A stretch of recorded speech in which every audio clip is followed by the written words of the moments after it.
I honestly can't say how moved I am by the reception to your amazing country, this fascinating city, this beautiful institution, this building, and to see the collegiality and the creativity and the passion that I saw in Mona that day that she described when she came into the office be consistent over every interaction and plan that we've been doing. And for me, it's really a high honor to be here personally, to be able to represent the Lincoln Institute. I think the first time ever in Lebanon. I might be wrong, but that's it. But I can't thank you enough, Dean, Mona, again, and Dr. Albert for being here, for the colleagues, some old friends that are here, colleagues, actual colleagues that we're working on the ground with in South Africa, and the students. I was telling the Dean, Mona, and Dr. Albert earlier that we just had two very intense, amazing tours yesterday and today, led by students, and I'm jealous. I'm jealous of what you have here. I want some of what you, I don't know what you do, but the passion, generosity, and warmth and energy and commitment to this place was so palpable that it was overwhelming, and you filled us with information, with your own stories, and I can't imagine a better welcome to a place. And if I don't come back, I don't know what I did wrong. So hopefully, but anyway, that's a long-winded introduction, but it really comes from the heart. I've been looking forward to this visit. I hope I do this wonderful debate, this initiative that you have. I didn't realize it was 19 versions of it that as an institution. You get your own R2D2. I like this thing here. But anyway, so what I'm doing, what I was asked to do, and what I hope I get to deliver is, for some, a basic introduction, but hopefully for some others, a first introduction to why, at least from the Lincoln Institute of Land Policy, land matters, and why, well, hopefully you'll find out why our logo, our motto is finding answers in land. And hopefully what I'll do is set up the background for the ideas, the context, but in particular the set of issues that we'll be seeing and grappling with through the great presentations that you'll see tomorrow and Friday. And so if I do it right, you'll want to come back and find out what I said that I didn't make, I was confusing about, and then someone else will clarify it for me, and then you'll see what I meant to say today. Okay, I'm gonna start here. If you'll indulge me, I will talk about 3 things that fascinate me. But now that I've been in Beirut, it's multiplied 1,000-folds.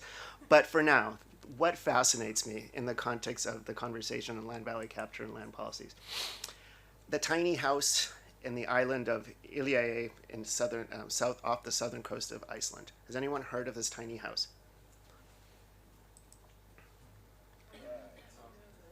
Isn't it fascinating? You look at it, there's this tiny house in this island that is both valley and mountain in one off the coast of, there it is again, the tiny house. What I know about it, I know very little about it, even though it fascinates me. This tiny house apparently is the source of many rumors. It's currently uninhabited, and at one point the rumor was that, given the generation, maybe some of you don't know, this Icelandic pop singer Björk was supposed to buy it to have her studio there and be isolated to bring in the arts and just kind of be inspired. That was a myth. If Björk was never interested in it, the state wasn't going to sell it to her. And then the other myth was some really weird survivalist wanted to buy that house because that's where he was going to be able to, one, survive whatever catastrophe was imminent, and then shoot himself up into the air from there. Nothing. The story is really mundane. This house has been abandoned for 30 years, more than 30, since the 1930s, excuse me, much, much more than 30 years. And the island at one point in the 18th and 19th century had been inhabited by no more than 30 families that were fishermen and fish off that island, that rock. And they could make their life and a livelihood there because of the fish, and because the land could be used. Well, they didn't need services. They could bring in the wood and so forth, the basic necessities to keep their households running and so forth. By the time the 20th century rolls in, with services, with electricity and so forth, servicing that rock didn't make sense for anyone, and that house has stood there with no services and useless and abandoned. And now, the biggest user and the biggest benefactor of that island are the puffins. That's my first fascination. The next fascination, nail houses. Has anyone heard of nail houses? I have this thing with houses. Yes. These are houses in China. It's a phenomenon that's quite Chinese in its aspects, where the owner, mind you, this is China, where the state theoretically and in many ways very, very legally owns all the land and property, where houses and the proprietors refuse to move to make room for development. And the state, the almighty Chinese state, could not get rid of them. They're there. They're nail houses, not nail hammers, but the fingernail. How can that not fascinate you? Let's talk afterwards. The next fascination, I'm going to take you to my hometown. And I have a dear colleague from Chile who will rightfully correct me if I'm wrong or saying I'm exaggerating or my memory is off and so forth. But I come from Santiago, Chile, and I'm going to be talking about a sector that has been extremely creatively called Sanhattan. It's the new business district in Santiago. What is it that fascinates me? This Sanhattan is in a neighborhood called Providencia Las Condes, which is the eastern extension of downtown Santiago, and that was an extension over the 1930s, primarily 40s, for the upper middle class, and it was a neighborhood of some beautiful mansions and bungalows and so forth, but it was a very low-scale residential neighborhood like that. While I was not born at that time, when I grew up, the neighborhood was more or less like this. There were some offices and so forth and some mid to high rises, but it was essentially like this for up until arguably the 80s or so when it started.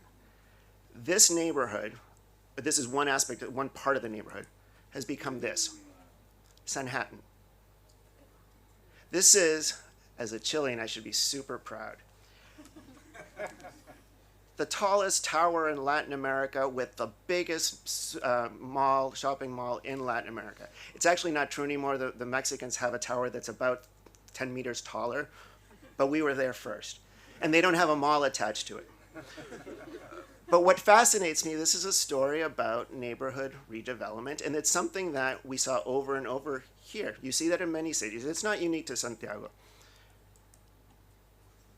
What's fascinating here, though, is so the question for me has always been, while I'm definitely not anti-development, while I was always, as a child, saying, why doesn't anyone know where Santiago is? You know, it's this backwater city. It's not known. It's not Buenos Aires. It's not Mexico City. I've always wanted something for Santiago to be on the map. And all of a sudden, this place comes in. That's the postcard. It's the neoliberal capital of Latin America, and behold its monuments. How did that happen?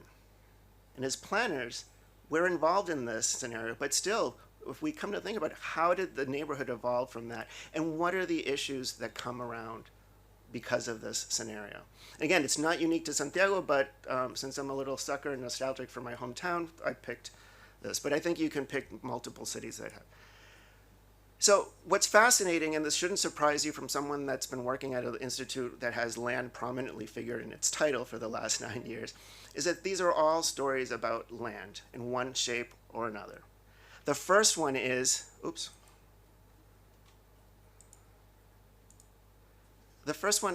the tiny house really begs the question, what is land value and who creates it?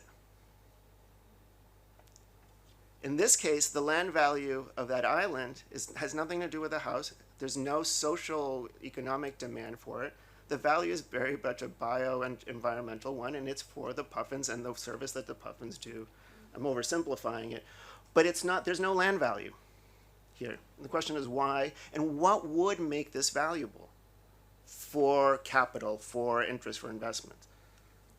The other one is land and who owns it. When is it private? When is it public? What explains these nail houses? What's going on with the divide between public and private property when you have this context in China where the state has, at least for a moment, given up in eradicating or getting rid of a house in order to make another development? Is the other development for the greater good of the public? And is this one house impeding, is the private interest of that house impeding the attainment of a public good? Questions. I don't know. We're not going to be talking about that necessarily. And then with Sanjatan, it raises the questions about who benefits and who bears the burden of development. Who is benefiting from the rise of this new financial center there? It's selling postcards. So yes, theoretically, the postcard salesman is making something off of this. Maybe the neighborhood, there's a mall there, some services. Arguably, it's a center for capital and brings on finance.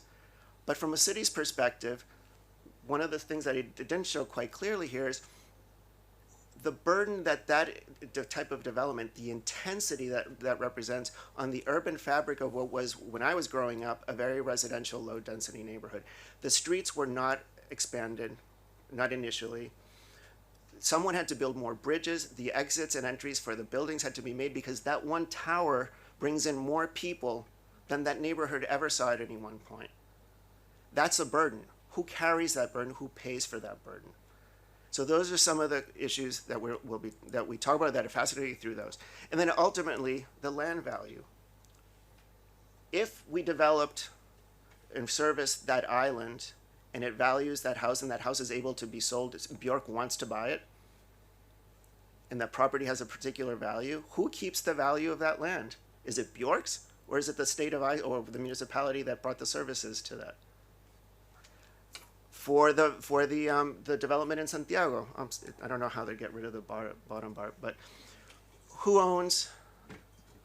Here, the benefactor of the density, for the most part, was the private owner of that plot of land. Oh, thank you. Anyway, this is a very self-centered institutional proposition that we have. These questions, these land, all of the questions that come out of my interest in land and hopefully some of your interest in land through those cases, those fascinations, are what we think are at the center of the great debate that's been triggered around our recognition that we're in the urban century. We are in a century where more than half the population lives in cities. It's growing exponentially. Most of that growth is going to happen in low-income places, primarily in Africa and in the South Asian subcontinent. And the question is, are we going to have an urban century that's represented by Ed Glazer's glossy Triumph of the City? Are we headed towards that? Or are we headed towards Mike Davis's Planet of Slums? And my proposition is something that I want to set up here both as a provocation, but I think something to at least illustrate the interest that the Lincoln Institute has in projects like the ones we have here in Beirut, is that at the center of that, at the center of the question, what city do we want, is land and land policy. And why land policy? Land here, if we look at land policy, or our interest in land policy, is to help address the symptoms of the majority of our cities. And so if we go back to the two polar sides of the debate, most of our cities in the world are not the glossy ones that Glazer's talking about. Many of them are the ones that Mike Davis is talking about. And these are cities that are experiencing rapid growth. They're experiencing growth with no commensurate investment in infrastructure to support the needs of the communities that are coming in. These are also cities, ironically, where if they have services and infrastructure, that infrastructure tends to be deteriorating. Find me a city that invests in infrastructures and that invests in a maintenance plan for that. Very few of them do that. You see it here and you see it everywhere in Boston and Santiago. It's a city where the housing costs are exponential. They're surpassing the majority, most people's capacity to pay for housing. There's a lack of affordable housing. There's a lack of housing in well-located places. So if you can find housing, you're likely traveling. You're spending a good time in transit. And then most heartbreakingly, these are cities that are developing, have developed, and are developing in an extremely inequitable way. Not just by the private sector alone, by public decisions and planning decisions, and by a planning discipline that is still very much a discipline of exclusion. And that's creating social and entrenching social inequities, social economic inequities. And then, heartbreakingly again, not to be a little downer here, but we're talking about municipalities, and I think we'll be talking about the role of the municipal governments. If municipal governments are the ones that are in the trenches for these issues of what the city looks like, we are talking about institutions that are poorly equipped, not just with money and budgets, but poorly equipped with staff. And if they have staff, we'll talk, one of the things that we'll talk about, do they have the knowledge that's needed in order to attain the objectives and work that they need to do? And then, never mind, like, we're all facing climate risk, and so all of this urban century is compounded on top of a set of dynamics, environmental, ecological dynamics that we really, have to be honest, do not grasp. So there'll be a positive end to this presentation, but that's the context. And I want you to, so this is not just a set of concerns from the global south. This is very much top of mind globally, and in the United States and Northern Europe, you've got, if not, you don't necessarily have rapid urban growth. In some places you have rapid growth for migration where it's allowed. But for the most part, you have aging cities with an infrastructure that was set up for a population that wasn't aging, and with an economy that assumed that you would have people paying into the system that supports that city. You have across the board, and this is extremely visible in the United States, crumbling, deteriorating infrastructure. If you look up Boston subway, last week there was someone at the talking about, like, Harvard University subway station walking out and this big tile falling on her. Google it or YouTube it or whatever. It's fortunately she just stepped right back and it fell right in front. But it's crumbling, and there's no shortage of pictures of highways and bridges falling in the United States, in the center of whatever they think we are there. And then again, fiscal stress. The fiscal stress, and this is one of the things that the Lincoln Institute has been doing is making a link between land policy and the fiscal demands and fiscal needs of cities. As we do it, so the Institute works on land policy, and what we're really trying to do is finding answers with land. And so when we talk about land policy, and this is hopefully something that I can convey clearly, we're not talking about, we don't pursue land policy for the sake of land policy.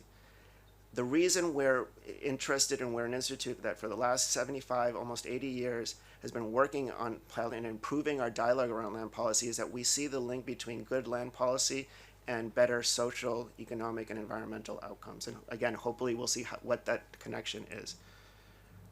And so what does land policy for better cities mean? Some of this might be intuitive or already well known. So what we try to do is on different aspects tie land policies and land-based financing, which is the core of this conversation, to improve our capacity to manage land uses, to determine the limits, and this is very, very important, and I think it's something that is so visible in Beirut. What are the limits and who imposes them of the responsibilities and rights of private property in relationship to collective property and the collective right to property? The limits of private property. What are they, and who defines them, and when do they shift, and when can they shift? And that's going to be very important because that distinction, that boundary, is what will allow some of our communities to embrace and use some of the tools that we'll be talking about today and then over the course of the 2 next days. And then the other part that we'll be talking about and I'll be illustrating is how the capacity to use and harness the land values created by public actions to invest in our very own cities. And then goes part to the limits of responsibilities of private property rights is how do we equitably distribute the benefits and burdens of urbanization? How could the city or the Santiago have done a better job to redistribute, allowing the density and those towers to be built, but then also distributing the responsibility over the burdens? Did the state or the city have to do all of the bridges for this development? Could they have paid? They didn't. As far as I know, they didn't pay for any of the improvements that were needed in order to make that site more usable. So the core argument for today, and hopefully as a backdrop for the conversation over the next 2 days, is that we can't think of a better city. We won't attain a better city if we don't think about it and advocate for fiscally sound municipalities. That's a prerequisite. You have to have local governments that have the fiscal and planning capacities to manage their land uses and the politics and the relationships that underpin that. Now, we're going to have a conversation. I was like, what if the municipal government isn't the relevant level of government that's doing the management? Fine. What is that level in the context? And let's ask the same question of that level.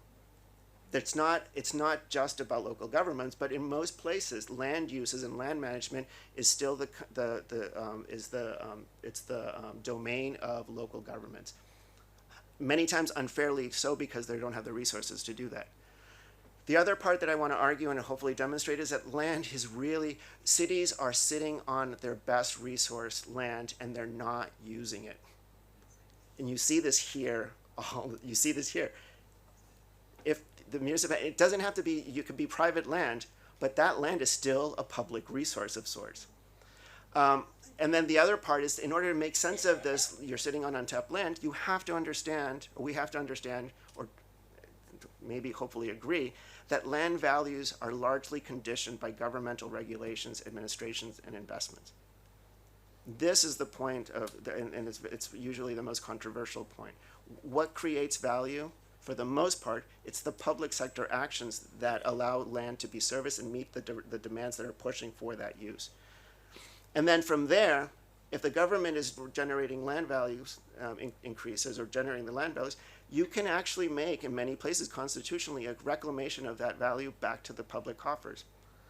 And then we'll talk about some mechanisms. But here, fiscally sound communities, those communities need a source of resource.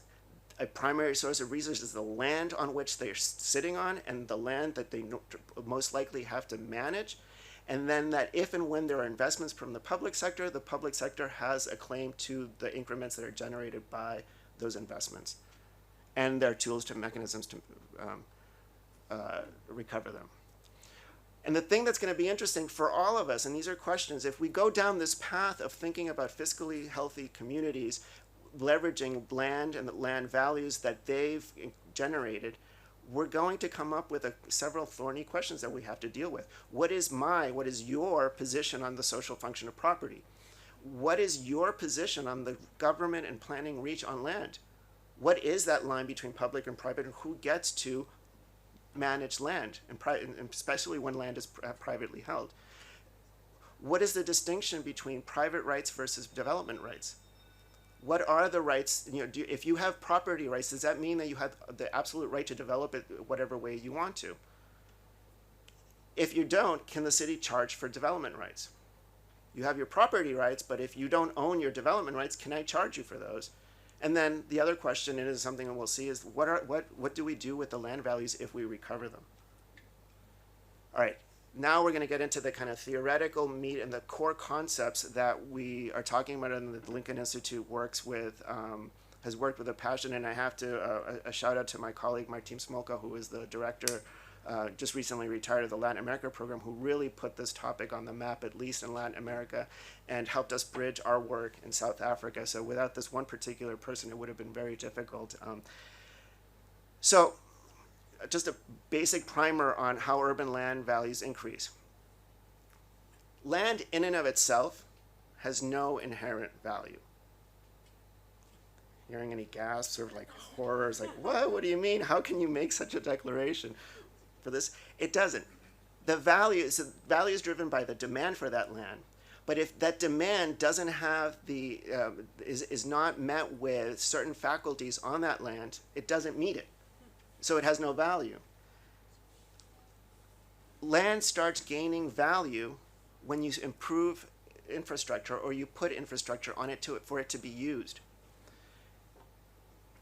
Land also starts gaining value when you put regulations, in this case we use the term zoning, which I'm sure most of you are familiar with, that dictate, supposedly if enforced, what uses and the intensity of use on that piece of land. Those are very basic actions that give that piece of land value, private or public. And so public investments and government actions, when we talk about public investments, we normally think of, and rightfully so, things like roads, rails, and public parks. Government actions, though, and this is part of what I'll demonstrate in at least one of the case studies, is what as one of our colleagues in Latin America used to call it, the power of the mouse. Planners have, with their mouse, can draw zoning maps, and with those zoning changes of how much density here, what use over there, and so forth, they're generating value. Immediate value when it's put on the plan, and future value when it's acted upon. So that administrative act, and that's something that, again, most planners are not taught to appreciate enough. When you zone and you determine height, density, you are conditioning the value of property. This is one of my favorite charts, and I'm going to be sneaky and look at it, try to figure out what it means, and I'm going to freshen up here. This is a chart, albeit a little dated, but one could argue that it's empirically, if you updated it, these figures wouldn't change so much. That shows what the percentage increase is of administrative, not infrastructure, administrative actions on government. So when a government changes the zoning of an area, particularly, let's say, a greenfield area outside the boundaries of a city, that has been used or designated as agricultural rural, when it decides to change it and to say that from now on that area can be urbanized, the owner of a land that was formerly rural sees the value of her land go up by 400% just by the designation of that land use, that conversion. The conversion and the permission to change land use generates value on private property. Why? Because you can use it for different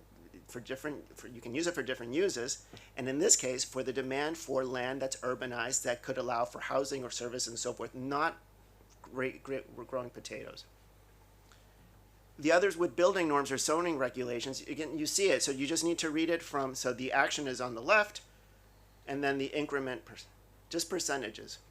Again, internalizing that will really help us understand, okay, so we have a new master plan for the city, and part of that master plan is going to be, we're going to extend to the east. Great. The second you said extend to the east, the people in the east are going, woohoo! I'm going to have a great time. It's like, thank you, government. And then they start selling, the developers are out there and so forth. Then the people in the north are like, wait a minute. Why isn't you doing it for my farmland here? Well, no, I said it east. So you immediately, and the market knows that. The market, as you know here, is extremely smart in some ways and so forth. So what we'll be talking about, when we talk about value capture, which is the core concept and set of instruments, you can't think about it without thinking of the land value chain. And so the first step in the land value chain, again, and you can't think about value capture without thinking about what's the step or the action that creates that value in the first place and who creates it. If you identify who created and when and what impact it had, then you move into this concept of value capture, which I'll define in a couple of seconds, and then you can recover that increment that was triggered by the action that generated that value. And then the thorniest question, and this is something that confuses a lot of colleagues and scholars around this, is if and when you recover those values, what do you do with it? What can you do with it? And this is where the issue of equity comes out the most. And we can talk about that later. So this is the boring part, the classic definition. What is land value capture? It refers to the recovery by the public of the land value increments, which is in legal terms, unearned income, generated by actions other than the landowner's direct investments. So it doesn't deny that the owner of a private property can generate his or her own value on the property, but it's not the only source of value generation or value for that property. A value capture approach, and see, this is what gets confusing because it's a concept, it's a set of principles, and then there are approaches, and then there are value capture tools. So yes, it's confusing, and that's why my colleagues over the next 2 days will clarify the confusion. So a value capture approach or tool is acting on the belief that if the public sector is investing in actions, whether it's an investment in an infrastructure or zoning actions, does create value, you can measure the increment that was caused by that action, and if you can do it, you have a legitimate claim to recover all or part of that increment and then reinvest it either for that investment or for other purposes in the city. And these are some, to demystify this concept a little bit, these are some of the tools that fall under the Land Value Capture Toolkit. Impact fees, special assessments, charges on building rights, transfer of development rights, certificates, and that's a very Brazilian one, inclusionary housing, land readjustment. The property tax, if done well, is a form of value capture. And we can talk about that as well. And I know that here you have, and we talked about it, you have access to either impact fees or development, development rights, betterment contributions, sorry, which is an example I'll be giving. And what's interesting here is that not all value capture tools are useful in any context. That there are some value capture tools for different scenarios, and this little matrix shows you when they could be used. So if you have an existing land use and the land use remains the same and the infrastructure remains the same, the one way of capturing value increments over time is the property tax. If you are, and I'm going to show you one of these cases, if you are adding new land uses to an existing neighborhood with the existing infrastructure to upgrade it, you have, and I'll show you a whole case on this, the sale of development rights as a tool to recover the increments and use it for the infrastructure that's needed. And then special assessments where you have existing land uses, but you want to add new infrastructure. And that'll be the second case that I'll show you. And so where has it cut on and why? And I think this is hopefully what will be somewhat inspirational. It's inspired me, and I'll be talking about two cases, one in Brazil and one in Ecuador. And this, again, comes from our work that has been done at the Institute over the last 27 years in Latin America. Brazil, excuse me. And not just Brazil, but in particular Sao Paulo, the largest city in Brazil. 30 years ago, a mayor from the right wing of politics comes in and says, I have all these projects I'm going to do. I promise you this is my platform, this is my agenda. Comes in and realizes that the city coffers are empty. Oops. I can't pay for any of this. And he basically said, charge his administration, find me ways of raising money. We have to build some of these. And so, in conjunction with professionals, a wonderful ecology of architects, urbanists, economists, getting together in a very messy kind of primordial moment, inspired by the French and Roman land policy and land-based financing tools, came up with the concept, or adapted the concept of development rights, and realized that when the city allows more development, that the city itself, more density in particular, verticalization, the city itself is creating land, but vertically. And that land is a public asset. And if it's creating it, then the private owner should pay for it as if he or she would buying a piece of land that was horizontal on the surface. So if you want to go up, beyond your property right, you need to pay for it because I'm allowing you to do that. And I'm doing it in part because as you go up, you're intensifying the demand for infrastructure at the bottom. And so you need to compensate for that, a distribution of the burden. They also were realizing that in order to do that with the zoning, that they had already their zoning map, and this is not uncommon to Sao Paulo. Most of our cities do, when you have a zoning map with distributing different heights, and so you have a zone here that has high density FAR of 8, over here it's a FAR of 1, a floor area of 1. That designation, however beautifully rationalized for planners, has created an inequity across the city over people's capacity to generate value on their land. And so they were trying to say, in order for this to work, in order for us to kind of recalibrate equity across the city, we need a form of zoning that is equitable and that actually brings down everyone to the same level for the property rights. And also, and if we do that, then there's an incentive to actually buy the zoning densities, or the new solo creado, the created land that's been created. And I'm rushing over a 30-year history, but where did this get, where is Sao Paulo now? Sao Paulo, the city of, the main city has about 18 million people. The metro area has probably 22 or so. It's huge. But the main jurisdiction of Sao Paulo has very recently dictated that the entire city, every owner of any property, has the basic right to 1 floor area ratio. It doesn't matter if you're living in a building that was already built and had from, it has, is 20 stories high and so forth. From this point on, everyone has that right to 1 basic FAR. They didn't get rid of necessarily densities across the city, but they said from this point on, that's it. In some areas, we'll keep, and here, límite máximo anterior means the height limit, the FAR that was allowed beforehand. That line is the new line that basically sets the standard for everyone.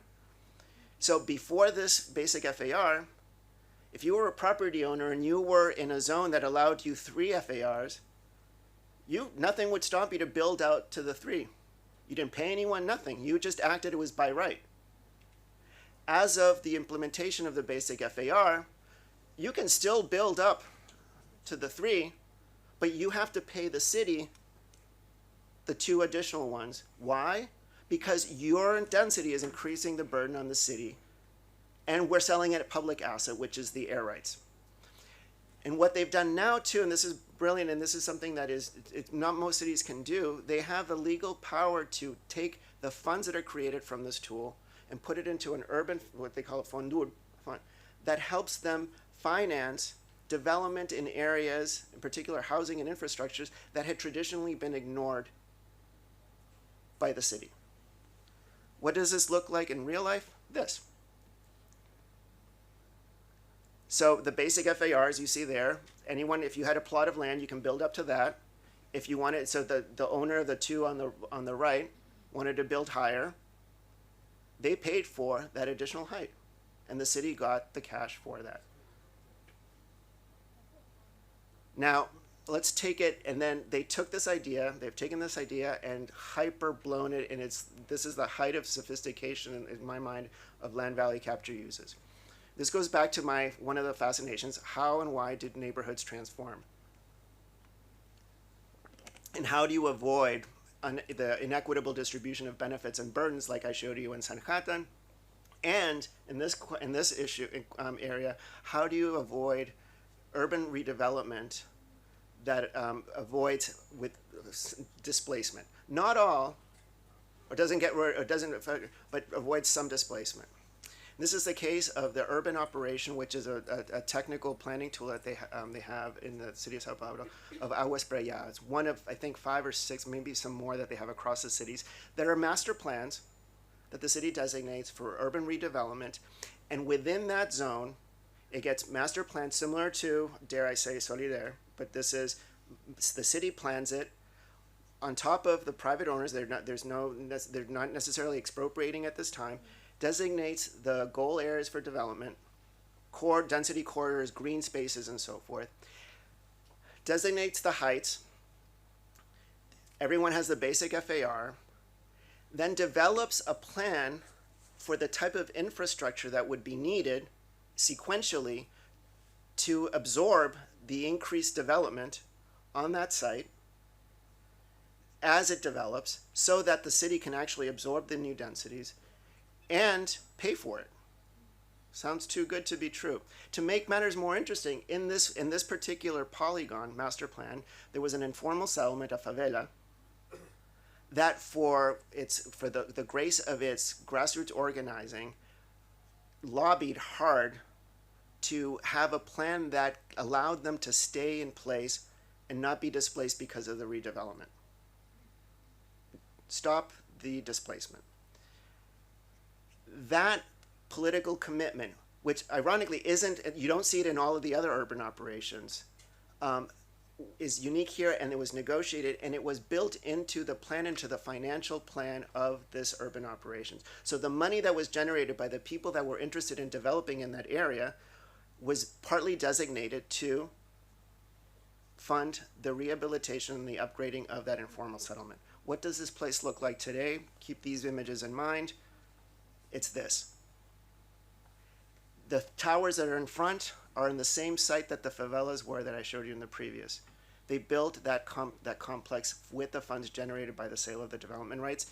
And those development rights were bought by the proprietors and the owners of the corridors and all the high rises that you see up and down.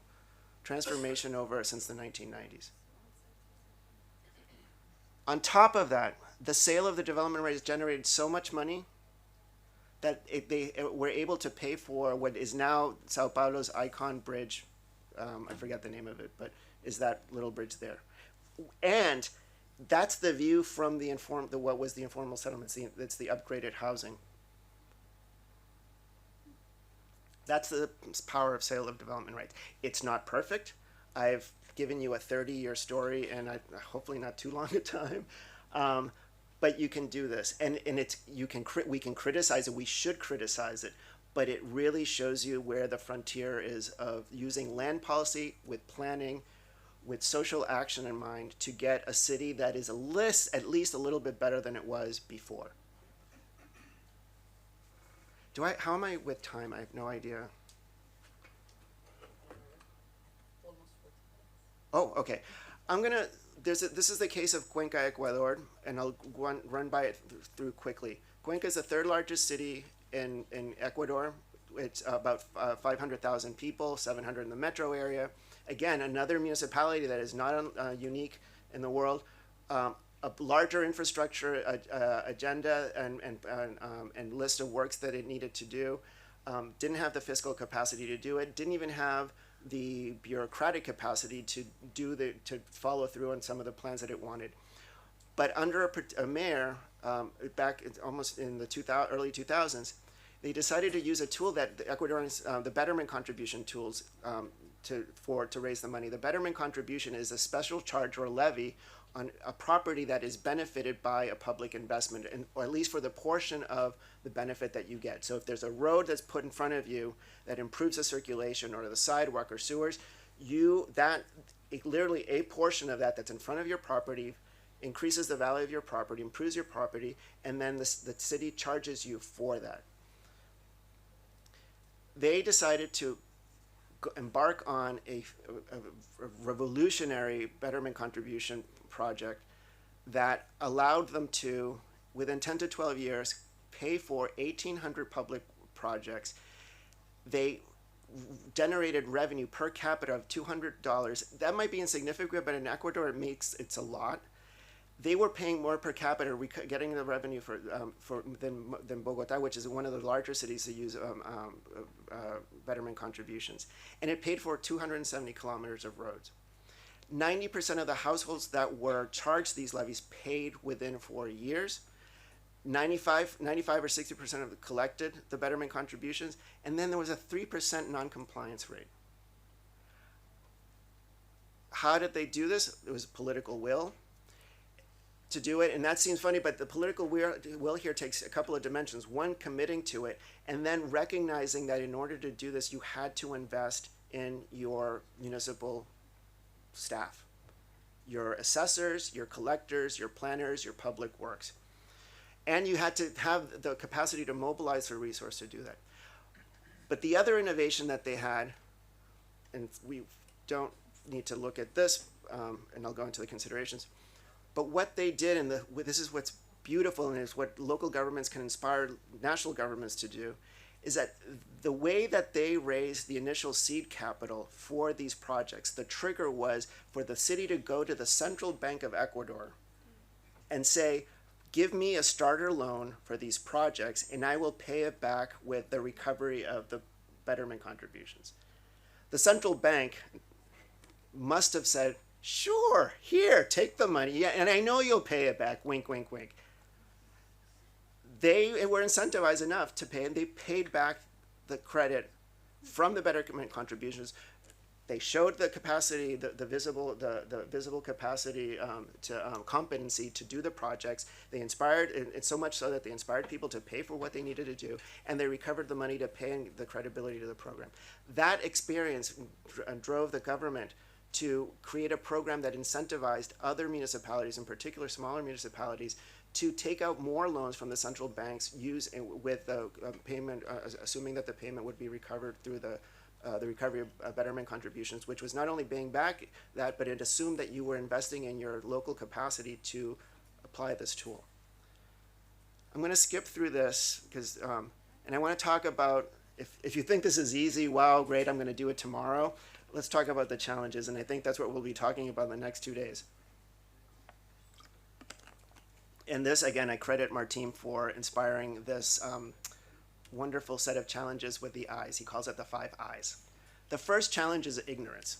You can't, it is very challenging to apply or even sell the idea of land value capture because there's just an amazing amount of ignorance on many levels about what the concept is, about basic dynamics on land value capture, and then sadly enough, as a planner, I got a master's in planning, I did my doctorate student in planning, I never once took urban economics and market.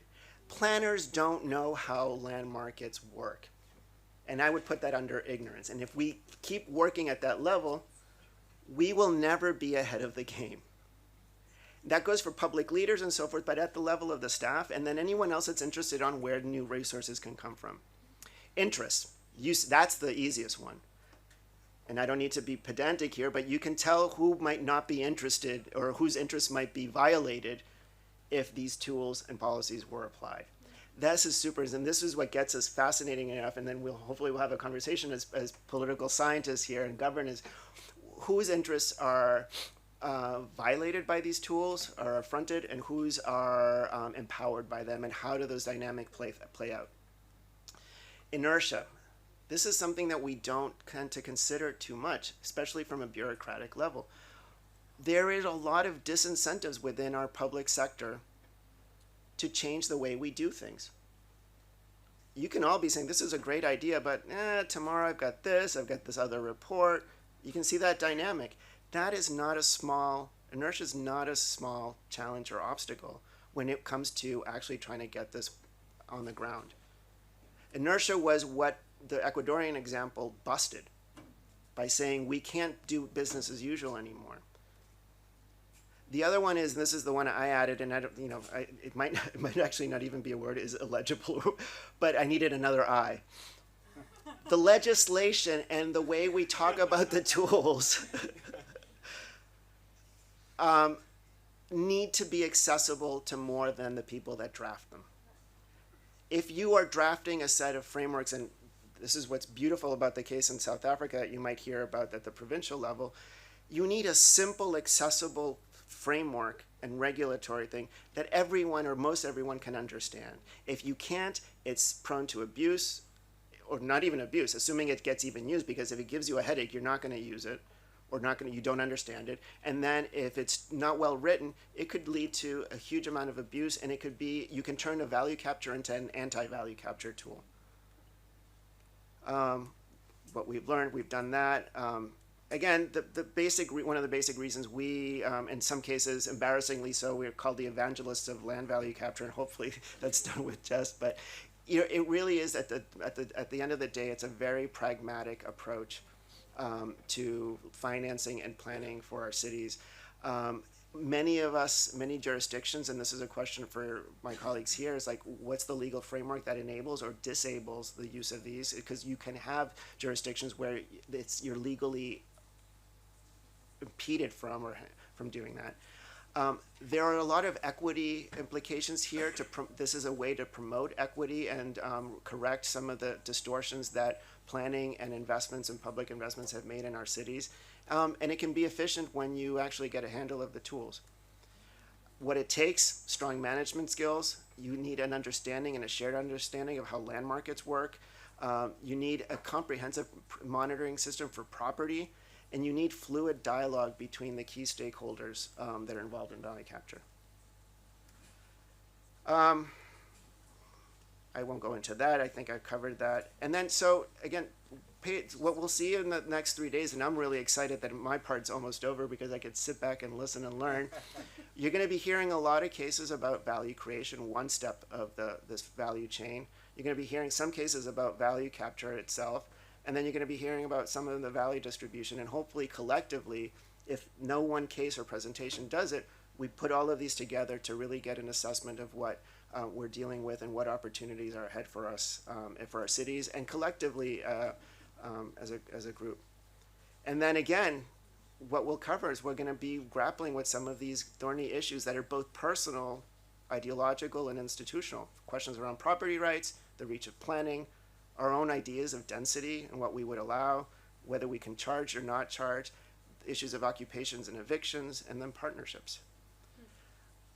And then there, our little logo, finding answers in land.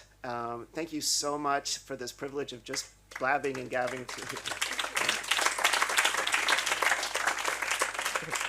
I'm just going to make a couple of comments, and then because we want to have the benefit of the audience questions, benefit of Dr. Silva being with us. Okay, I come from the practice side, so I'm going to speak to the practice side. I would like to ask, to contextualize a little bit, which of those tools worked in what context better? You've explained some of the things of the, you explained one of the programs, which land value capture of extra development rights. It's a little bit like the linkages program, which was in Boston a long time ago. Exactly. We've had experience here with a lot of laws, layer upon layer. The problem is always the devil is in the details of the implementation. And one of the issues is there's a disjoint. The land value capture concept is supposed to speak to the fact that you capture land value and invest it in bettering conditions. What we have here is more like land value steal. You take the land value and you plug it somewhere else. And in Lebanon, it has been mostly the public debt, which is the sinkhole of everything. We don't fund, most of the programs of infrastructure are funded actually by centrally or by donors or by loans. And those are the people who eventually decide what to do with the land value capture. And we've had tooth and nail fights with the World Bank. I'm not sure if you've had this experience in Africa, and contextualize a little bit any insight on how to deal with it. Because this is a very big problem here. The fact that, yes, we have the tool. We have, as Muna mentioned, the betterment tax. We have a law for Dammu Fers, which is land readjustment. It exists on the books. But then there is a mismatch between capturing the value and where and how it is invested, including what is the role of the public. Who is the public? What is the role of the public? And how is that role articulated in the way it's invested? Unfortunately, this is not always present at the local level in here. Okay. So this is one of the issues, which I have found myself as practicing dealing with it the whole time. Okay. So if you can just add some context from your experience. And also the tools of collection. I mean, I know that this is a very small, maybe it's not a very big issue, but the way people interact, what are they amenable to from your experience? What were they more amenable to accept as a means of capturing this? Is it tax? Is it a fee for a service? Is it whatever, shares, entitlement, etc.? So these are the questions I had. I wish if you can speak to some of them from your experience. Sure. There's a lot there. On the, if I may, on what I can answer it from very many different angles. I think what it would take and where it works best and what under what conditions. There's no one ideal. I think some of the where it works well at a high level tends to be in places that already have an established and somewhat healthy, and by healthy, constantly monitored and reassessed cadastral and property tax rolls. And so in academic speak, that means places that already have made property in the land markets legible. And that there is a public domain over, or responsibility over, understanding that cadastral, who owns what land, and then what the value is. And so in many ways, if you have a place where there's a healthy property tax, you don't need land value capture, or you don't need it as much as in others. We tend to promote, and one of the reasons value capture is becoming so popular now is in places where they either don't have a strong property tax or none at all, or there is a political revolt on the property tax, and you would be committing political suicide if you said we're going to raise it, but you still need the revenues. Land value capture would come in, and again, it becomes efficient, and you have better tools to do it if you already have a baseline of values and have a way of tracking how values are, how the market is treating certain properties. And this is something that we learned in the dialogues, and one of the reasons the dialogues has evolved to include taking a step back. Instead of thinking value capture and finding the increments, we discovered, or I discovered through the dialogues, that the practice making the market legible and how we value, how the government actually does the assessments and valuations of buildings is not established enough to function as a baseline for identifying first the value. And if you can't identify the value, how do you know what the increment is? So going back and trying to set up those practices. So again, although it sounds academic, making the land market legible and monitoring is really, really important. And those are the tools like cadasters, tax rolls, and so forth. And then again, keeping it vigilant. That said, we don't have time to be a little dramatic to wait for that system to be set up. Ideally, you're doing it, so there are tools and mechanisms to short circuit or to work on value capture tools like the betterment contributions and like land readjustments that don't require having a cadastral or property values. And then with land readjustment, the community there in many respects, and this is something that's it's being explored in Nepal and other places that don't have property markets, but they're readjusting land, and through that land coming to agreements around what the new values are and how to redistribute them. It's a very complicated case, but that's a place where you don't need it. And the betterment contributions also isn't needed because all you need to do is say, I'm making an improvement. You can negotiate, or to a certain level, in a very basic way, you can negotiate what the improvement's going to mean to your property, and then you agree upon a portion of that. Now, the tools for recovery or revenue generation, they span. It could be literally pay me the check, send the check, I give you an invoice. Nowadays, I'm sure there are apps for paying. It's incorporated into bills. A trick there is make it easy and make it transparent. So it's more about principles of administration in my mind than it is necessarily about a single tool doing it well. So you can go through those tools, and then what I didn't get into, the way that the Brazil case raised the revenue was not by a bill, was not by sending an invoice, was not by charging them and saying, give me a check. And I can explain this offline. They created non-debt bearing bonds for each of the square or units for development, and they put those bonds to auction in the Sao Paulo Stock Exchange, and you bid for it. And so you bid for X number of bonds that would translate to X number of development or square footage or land uses. And then you use those bonds, and then you just that's your, kind of like when in the restaurant where we were at today, you paid for the sandwich, they gave you a ticket, you gave the ticket, you got the sandwich. It's that, but the money goes through the stock exchange. So the city's getting it through the revenues raised by the stock exchange. That's hyper sophisticated. Whenever we talk about Sao Paulo, everyone's like, this is fascinating, but we're not there yet. I don't think we can get there. I don't want to go there yet, but it can be done. But again, I think I would stress principles of good public administration, transparency, consistency, legibility of these tools.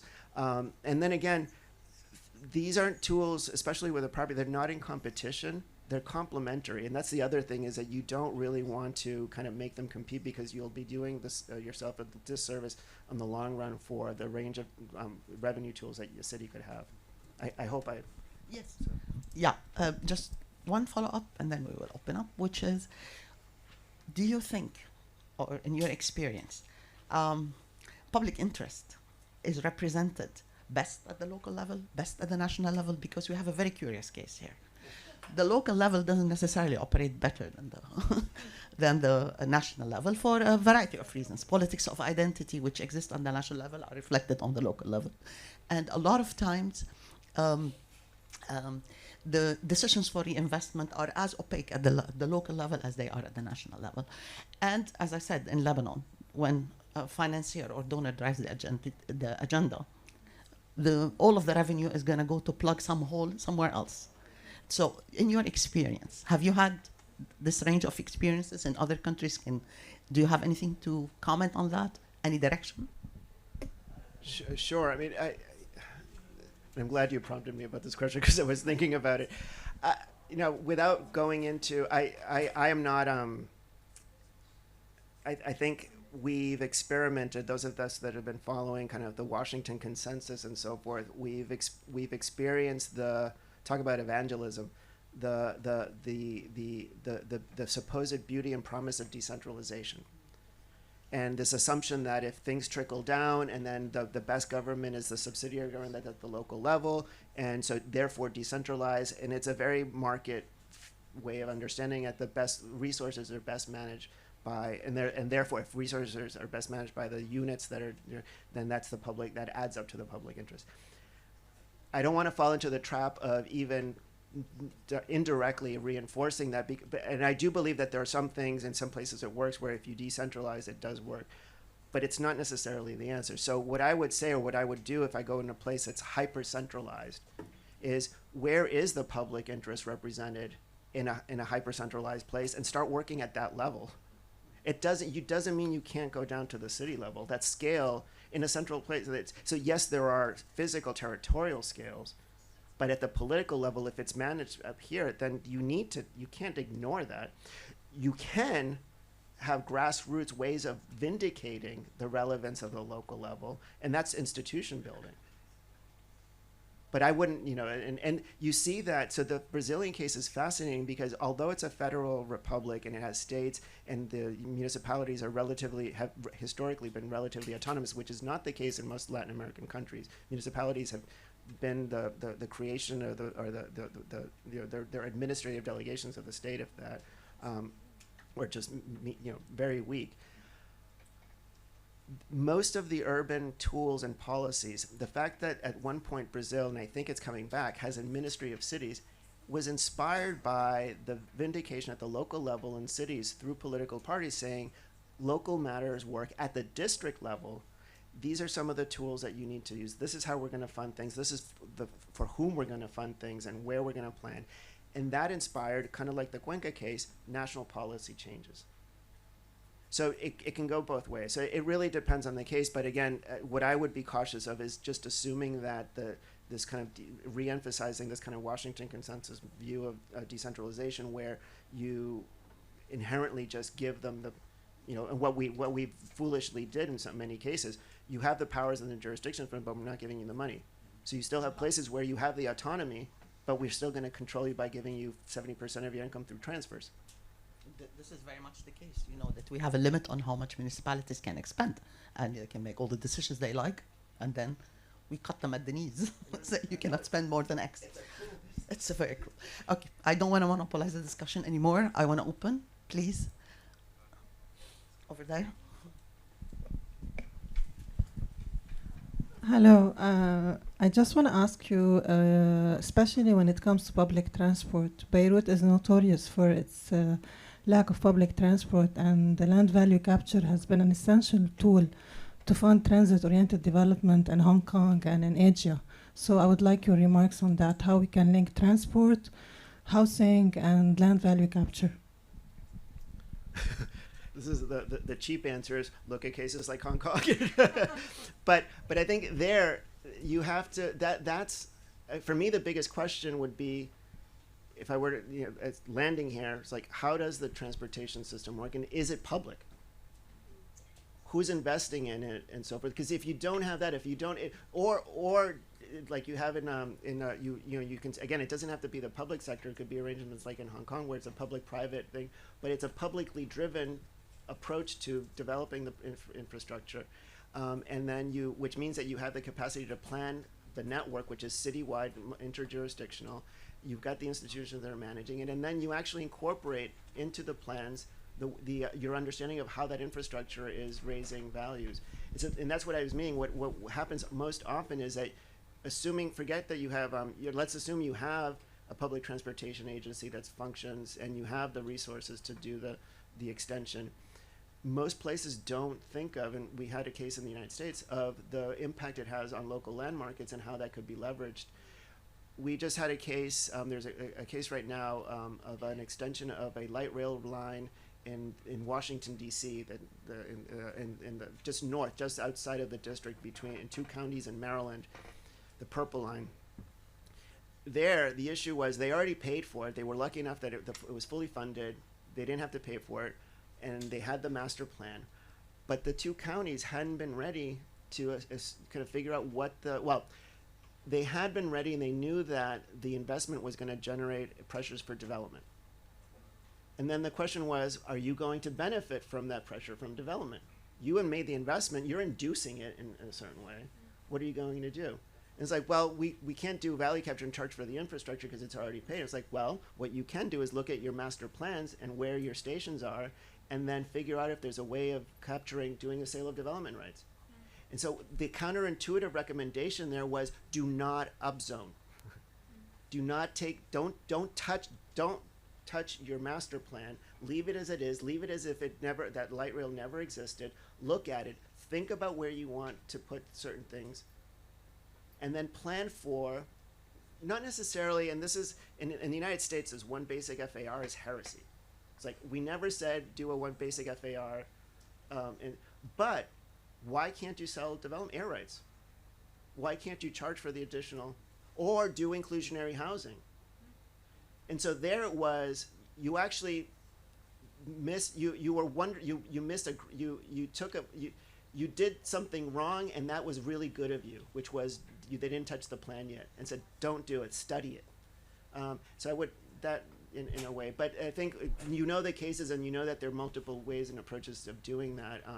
But I think that the challenge here is linking both transportation as an engineering, as a civil engineering, as a territorial intervention, as a planning intervention, and as a fiscal intervention. All of that has to come together. I just want to add one comment on that, if I may. We have a case close to, in our region, which is very applicable, and it shows a lot of things. Mayor Karbaschi, who is probably rotted in jail for 10 years in Iran, implemented a linkages program in the 90s and early 2000s, which is meant to improve transport and green spaces.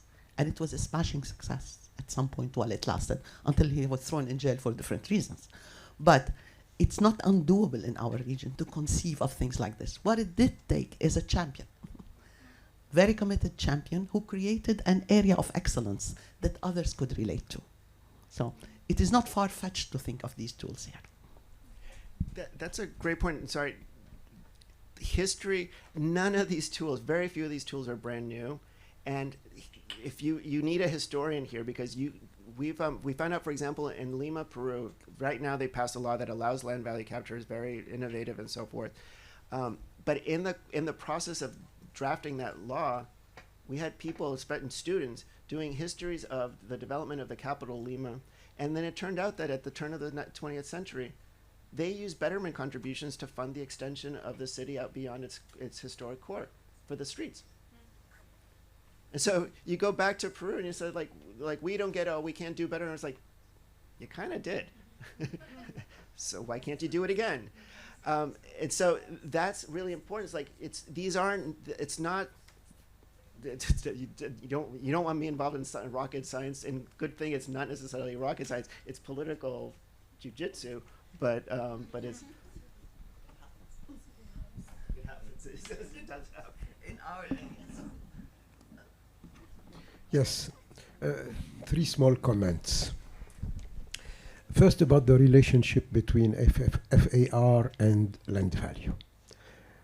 In Lebanon, it is something obvious. Everybody considers that high FAR means high land value.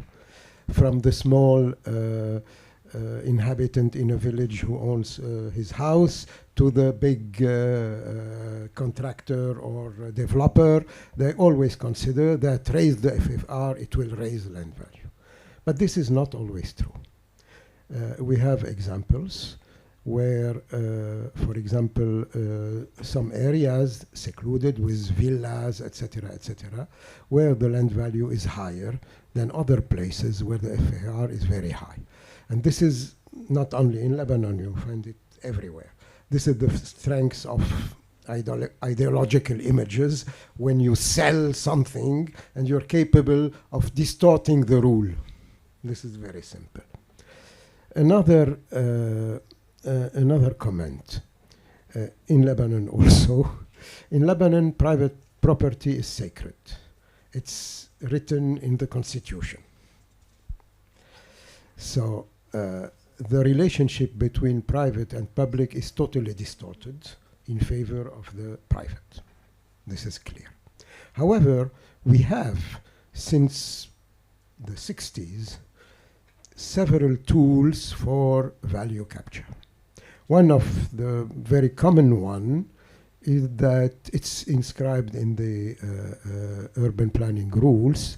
When the public authority wants to open a road or do a project for public utility, it has the right to take 25% of the area of any parcel, of any land, without compensation. And the idea is that while creating this road or this project, it is raising the value of the land. And this is always used. I mean, it has been used since a very long time. The other tool, which is more difficult, more controversial, is that of air rights. During the 80s, it started with what was called the Mur floor. The capacity, it was given to people the right to build an additional floor everywhere and pay taxes to the municipality, or to part to the municipality, part to the state. And now, every time there is a project for, I don't know, we want to have money for because of the recession, or because of the public debt, or because, so let's give the opportunity to build a new floor and get money. The problem with this is that it is never used. It doesn't go back to the public, because it's not used for enhancing infrastructures, it's not used for anything. And the problem is creating real infrastructural problems. Problems of electricity, problems of sewage, problems of everything, pollution, everything. So, this idea of value capture by selling air rights or something of this sort is not always a good idea if it's not really, if it doesn't come back to the interest of the public. And in Lebanon, we are champion for this. Every time we want to do something, okay, let's let them build another additional floor, let them build, etc., etc. Those were comments, but can I answer, or can I? No, it's just a comment. But real fascinating.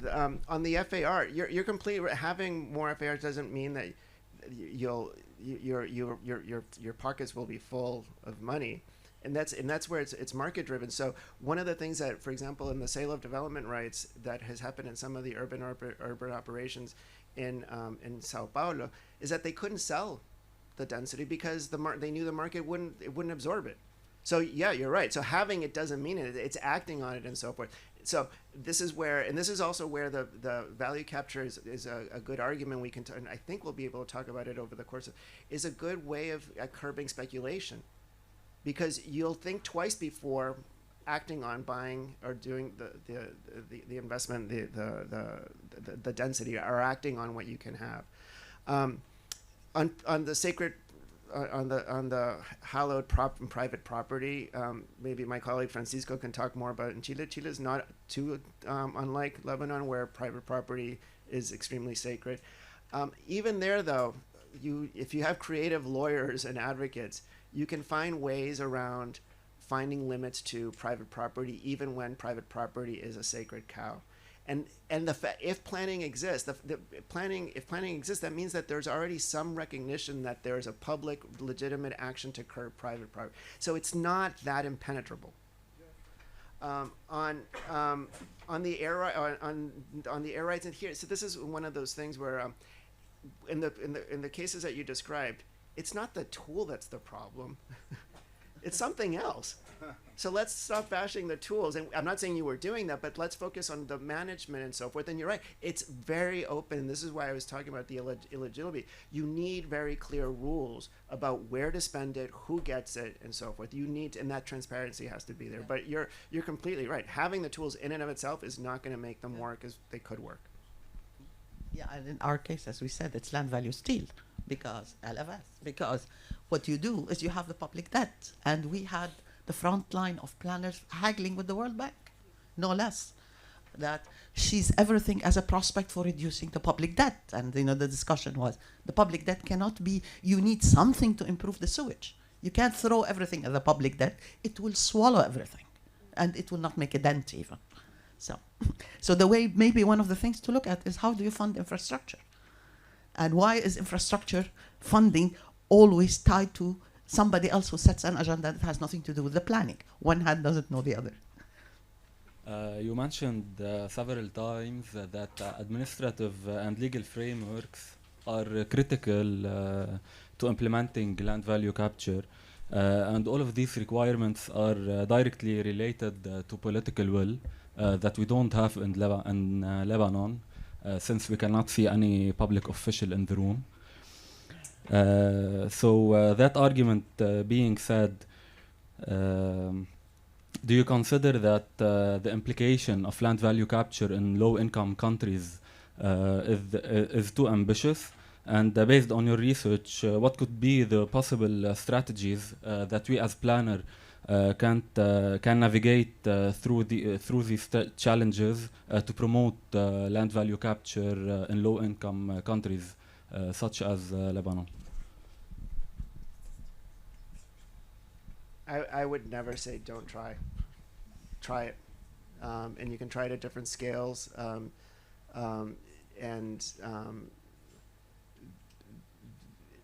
This is where I think the merging, where multidisciplinary teams and multidisciplinary degrees are really useful, because I think how to identify communities that are ripe for or open for experimentation at any scale. You need some experimentation. And call me overly optimistic, but there's always a community somewhere that's willing to experiment with some level and then to serve as a grounds for demonstrating something. And some of these tools could be done without asking for permission. So you don't necessarily, land readjustment doesn't need the government to happen in most places. A betterment contribution doesn't necessarily need to happen in other places.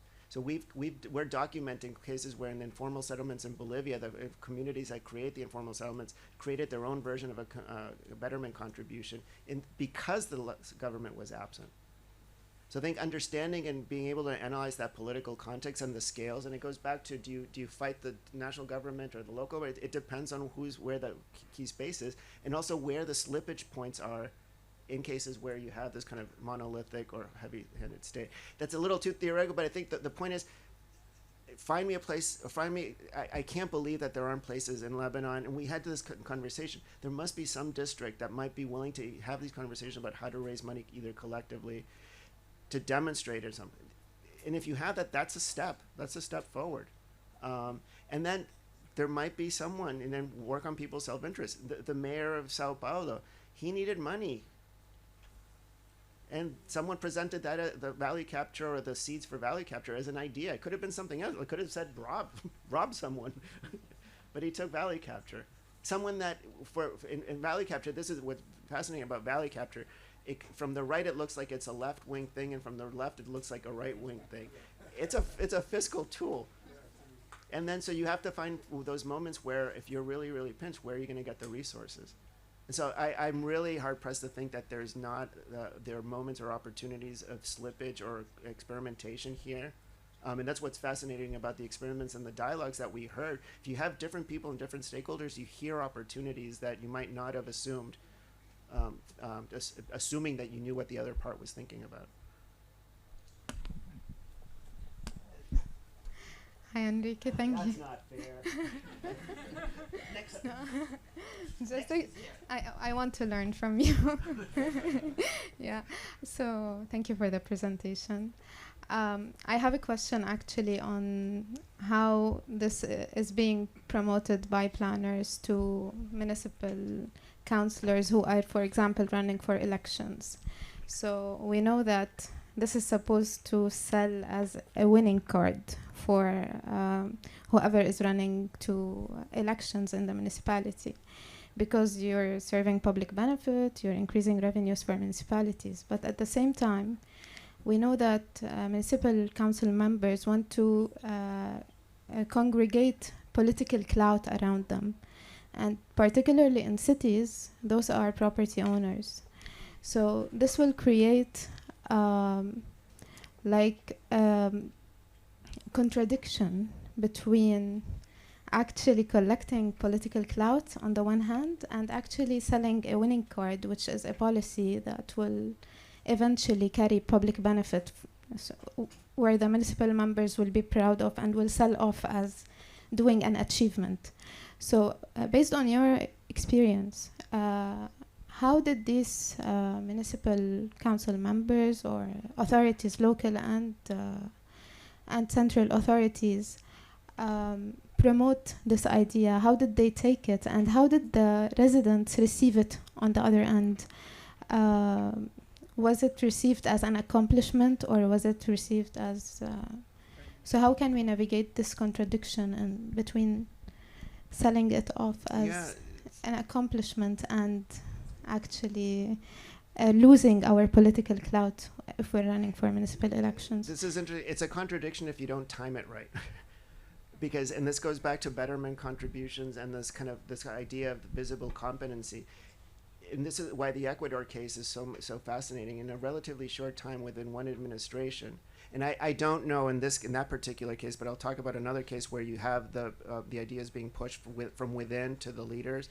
But in the Ecuador case, the success was that they picked projects where they can demonstrate relatively quickly that yes, you paid, we did it.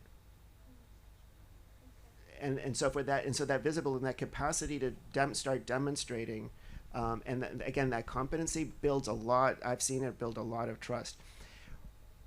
The example that I was thinking about in terms of the dynamics of where the ideas come from and how from within you can support your political leaders was the South Africa case, where the entry point for the project that we're involved in South Africa, and you'll hear from that on Friday, was this coming together of the planners and others within the city of Cape Town, with the head of the council member that was head of the planning agency at the time, that had a particular interest in promoting transportation planning, had some ideas of these tools, but I think was really took umbrage knowing that he had staff and then organizations outside of the city that were supportive and saying this isn't a bad idea. And you'll correct me if I'm wrong, but that basic dynamic was there. The trick is what I was saying before is most planners don't know that it's out there to use. And so if the planners aren't advocating for it, the local leaders won't do it. And if the local leaders do have the ideas, but they don't have the planning department to enforce it, it's another challenge. So you're bringing up a really fascinating issue of coordination and timing and inspiration. But you have to do it quick. There are ways of doing it quickly, and then teaming up and so forth. The trick, and this is the sad condition in most places that we work in Latin America, and we're experiencing in Africa, it's somewhat outside of South Africa, is that we have very unstable institutions with very volatile bureaucratic staff. It's a revolving door. It's a revolving door of leaders, and it's a revolving doors of technicians and technocrats. That revolving door is a problem that needs to be solved. You need stability of some sort, and if you don't have that, then these ideas flutter away. Thank you. You're going to have to bear with me because I'm actually churning through this for an actual project I'm working on, because I'm an affordable housing person. And so when I think of what you're saying, I look at the cost of housing, and the cost of housing being one of the major drivers in housing being unaffordable to low middle income people. So when you start talking about, we can recapture this, we can put on more levies, betterment taxes, property taxes. In most places, your homeowners or people purchasing homes are burdened already with administrative fees, building permits, you name it. They have 60 million costs already. So how do you ensure that some of the tools that you would impose wouldn't further drive up housing price and exacerbate the affordable housing issues? Here I'm going to have to channel my former boss, Martin Smolka, who is so, and it's unfortunately more a theory than it is, and it needs a lot more empirical work. And one of the things that the Institute's doing is value capture charges and revenues theoretically should not be affecting the price of to the consumer. The hit is on the property owner and the value that he or she was expecting to get. The market tells you, so that frame. So does that mean that it's expensive? It's still an expensive market. And this is where, and you'll hear about it on Friday, I think, in the South African case, the inclusionary housing as a value capture component, where you you reward, or you provide added or demanded density in lieu of by paying, and you pay it through adding affordable housing units within the development. But there is, and that's one of the first things that everyone says, and we actually have it's in the United States. It's a very, very big debate among some of the housing advocates, where all of a sudden, and again, this is where like this value capture thing is not a left-right thing.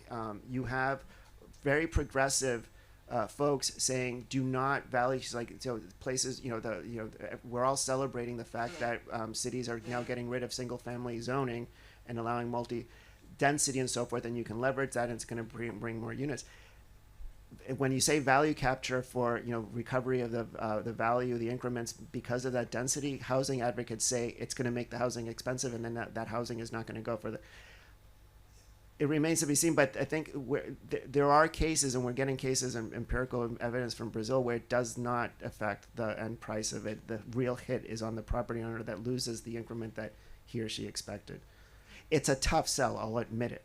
It's a really, really tough sell, and and you can have it on both debates, but it's not. I think there's a discursive strategy there more than an empirical one, but it is challenging, because you, as I was mentioning before, we're not doing this because we want a perfect land value capture tool. We're doing it to go for affordable housing, segregation, informality, and so forth. So we have to pay attention to your questions, and in particular the people that are in the field advocating for housing and the use of these tools.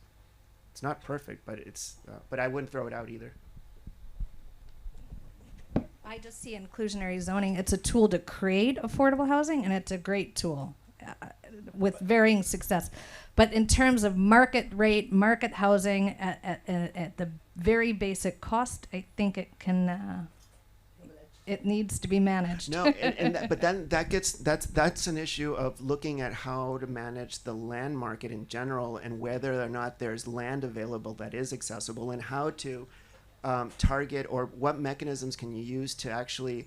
The Brazilians are experimenting with this, curbing the tendency of the highest and best use of land, so that you actually have land that's available for affordable. And there they create zones of special social interest where they freeze the market.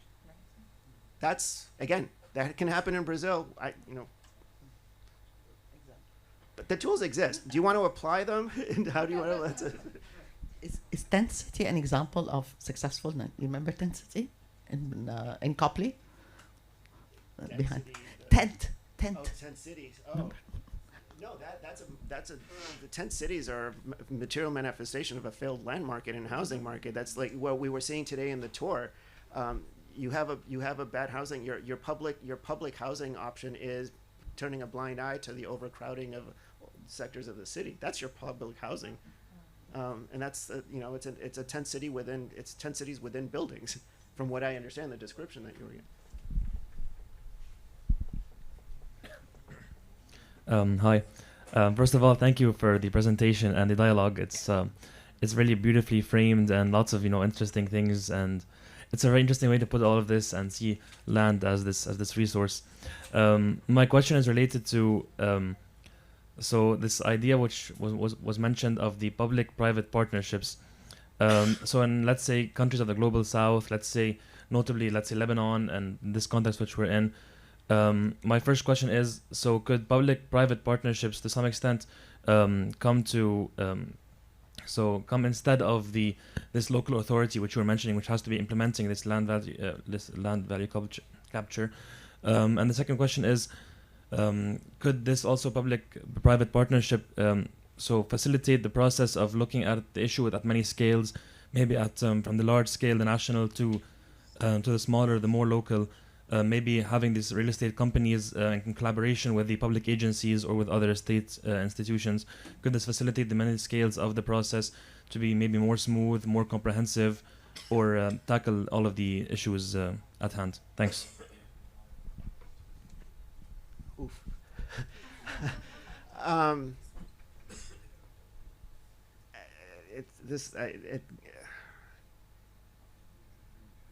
With the development that shall not be named, that's up the street. If public-private partnership means that the public gives the public sector's jurisdiction and domains, then it's not a public-private partnership. It's a gift. It really depends on the creation, on the mechanisms, on the setups, and then where public-private partnerships work, and they can work, and sometimes, and some people look at kind of present public-private partnerships as land value capture tools, where you share the wealth that's created because you're sharing the risk. If they work that way, it's because they're set up in a transparent way. It's not, the partnership is not an abdication of what's public in the public-private partnership, which is what's been fascinating here, where you privatize government land management. And again, there's plenty written on the principles of doing them well, but it's also not a panacea. And again, it goes back to, and there are other ways of figuring out, and this is why some of the government tools, if you use them, it's the risks. How do we take the risks involved in developing cities and investing in them? One of what value capture does, it actually turns, it says you've been leaving money on the table, and so you've been creating your own risk by not acting on something that you could have done to recover those investments. And so you've de-risked property value, the market to the private owner, because whatever he or she wins, they keep, and you've created risk for you by cutting off a source of funding. So to the extent that public-private partnerships are a creation to manage those risks, then you have to pay attention of how it's set up.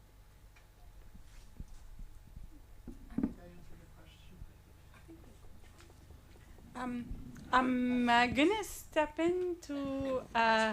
Okay. Hello, just a quick question. There might be a background story here that was omitted from the narrative, but was there some sort of a tension so did this tool in a way create tension with other planning tools? For example, the classical physical land use zoning tool. So I'm saying, for example, if this transfer of development rights or selling of air rights, etc., this air right will have to go somewhere. So in a way, it will be ruining the morphology somewhere else. So where there's some tension, for example, if we're selling this rights to another neighborhood, so the people over there will say you're gonna be ruining our neighborhood. This is one aspect. Or even within the same neighborhood, in a way, it's creating some sort of an eclecticism. morphologically. I'm not saying it's bad. Beirut is eclectic and it's working. But was this kind of tension part of the narrative at some point? Thank you. Completely, and the Brazil, there wasn't a case of transfer of development rights, but I think that's a good example of, and that's those what you're talking about. It's like that's a constant tension in planning as a craft, and this doesn't resolve it. This is how do you finance and kind of link the potential for financing through the linking planning and land use with finance in a way, but it doesn't resolve necessarily some of the tensions and the decisions and the priorities that are implicit in some of the ways we plan our cities. So transfer development rights is a way of doing, so it's both a fiscal, a way of kind of monetizing. I bored everyone to.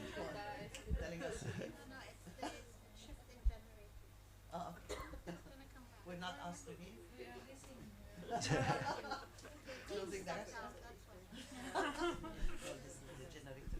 Okay, sure. So, but I think you're raising. So yes, that it's a monetization of rights, and then it's a compensation mechanism. But the decisions, the fiscal tool, well, it depends on the logic and the soundness of the planning of the sending zone and the receiving zone, for example.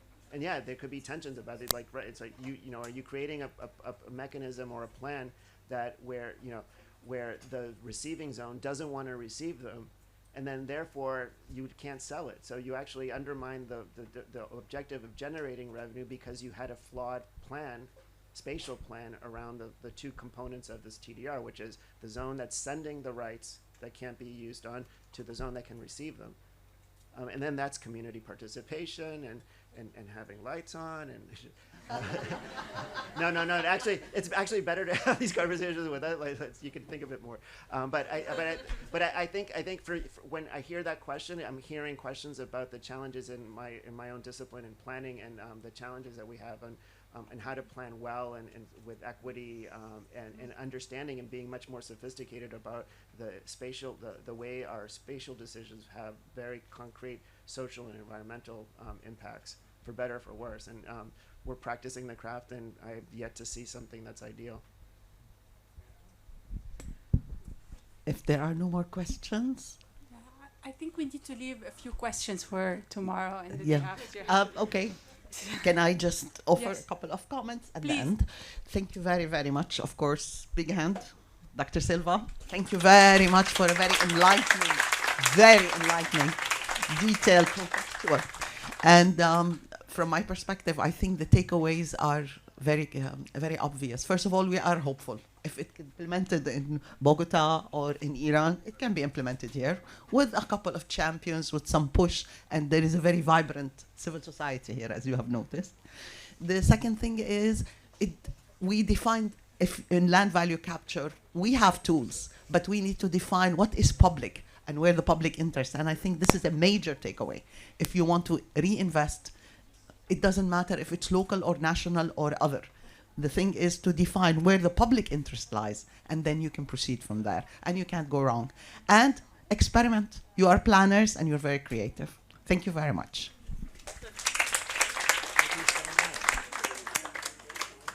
Thank you so much for a fantastic talk and a great conversation, incredibly insightful, really, and laying down the vocabulary for the coming 2 days. So that's been really great, and we're totally grateful.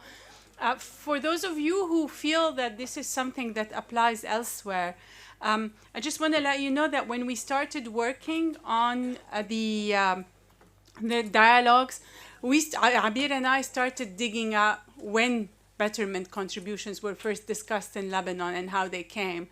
And we found that the first regulation on betterment was introduced before there was a Lebanon, under the Ottoman Empire, and that it is still in function and actually in the laws. So it's not something that's just imported, it's something that was also cooked here, and that's part of how we do things, and it's been activated in different times. So I hope we'll have tons of chances to discuss this more. We start again tomorrow at 9:30. Thank you for your attention, your presence, and looking forward to more discussions tomorrow.